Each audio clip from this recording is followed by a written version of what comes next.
नमस्कार हिंदुस्तान। मैं हर्षवर्धन सिंह, आप देख रहे हैं सीआर लाइव। आइए प्रकाश डालते हैं आज की मुख्य खबरों पर।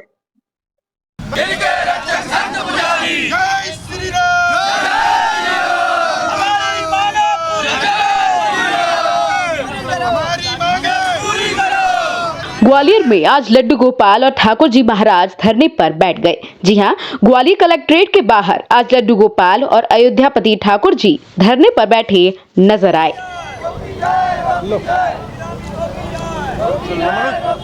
बस छोड़ दो, तुम ऊपर का शॉट और इधर आ जाओ भाई साहब, आप इस साइड में आ जाओ।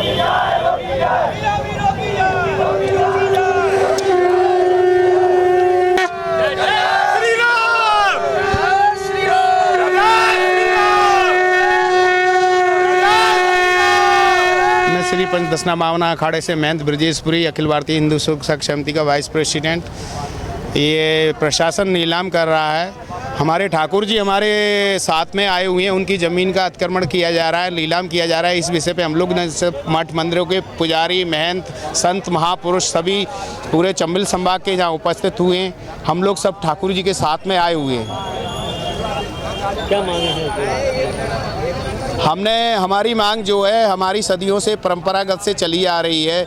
जैसे जगत गुरु शंकराचार्य जी हमारे हुए, उन्होंने सनातन धर्म के स्तंभ बनाए हुए और सनातन धर्म को चलाने के लिए महंत पुजारी नियुक्त किए गए थे, जो परंपरागत से चली आ रहा है। सरकार तो अभी थोड़े चंद समय में स्थापित हुई है, इससे पहले सनातन धर्म ही अपने पूरी संस्कृति को चला रहा था। उस विषय पे ये लोग हमारे हो सकता है कि आपस में राजनीति हो के आपस में ये कुछ लड़ाना चाहते हैं।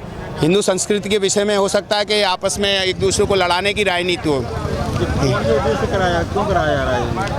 देखो अभी क्या है, दतिया में एक विषय पे आवेदन आया है। अभी सभी लोगों के ऊपर में आवेदन आया नहीं है नीलामी का, मगर संपूर्ण मध्य प्रदेश के अंदर में नीलामी का आवेदन आने की संभावना है। इस विषय पे ये सब लोग एकत्रित हुए हैं और ठाकुर जी महाराज लेकर आए हैं। उस विषय पे हम लोग सब लोग बैठे। आपकी बात हुई? एक्चुअली ये है कि हम लोग उसमें संगठित नहीं हुए थे। उससे पहले 4 लोग थे। यहाँ कलेक्टर साहब आए, आने के बाद में उन्होंने ये कहा कि जो दो प्रतिनिधि आकर हमसे बातचीत करें। तो हम लोग सब लोग जब उपस्थित हुए, हमारे ठाकुर जी की कृपा से, आज्ञा से सभी लोगों ने इस विषय पे बातचीत की। बात करने के बाद उन्होंने ये कहा कि जो भी बात होगी समक्ष सबके बीच में बात होगी। जब तक हमारी ये डिमांड जो मांग नहीं पूरी होगी तब तक हम ये इसी तरह से अनिश्चितकालीन तक धरना देंगे। और जब हमारी सुनवाई, ठाकुर जी की लड़ाई हम लड़ रहे हैं, ठाकुर जी हमारे आगे, हम उनके पीछे हैं। देखो आपको छोड़ो, महंत ब्रजेशपुरी जी। देखिए, ये सर्वप्रथम ये जो मंदिर हैं ये शासन के मंदिर हैं। माफ़ी औकाफ जो एक्ट है उसके तहत रेगुलेट होते हैं और हर संभाग में संभागीय आयुक्त इनके ओवरऑल आप एक तरीके से कह सकते हैं प्रशासक के रूप में होते हैं। इसका रिव्यू हमारे यहाँ आयुक्त महोदय ने किया था और इसके तहत ये पाया गया कि कई मंदिरों की ऐसी लैंड्स हैं जिनका विधिवत उनकी फसलों की नीलामी नहीं हो रही थी।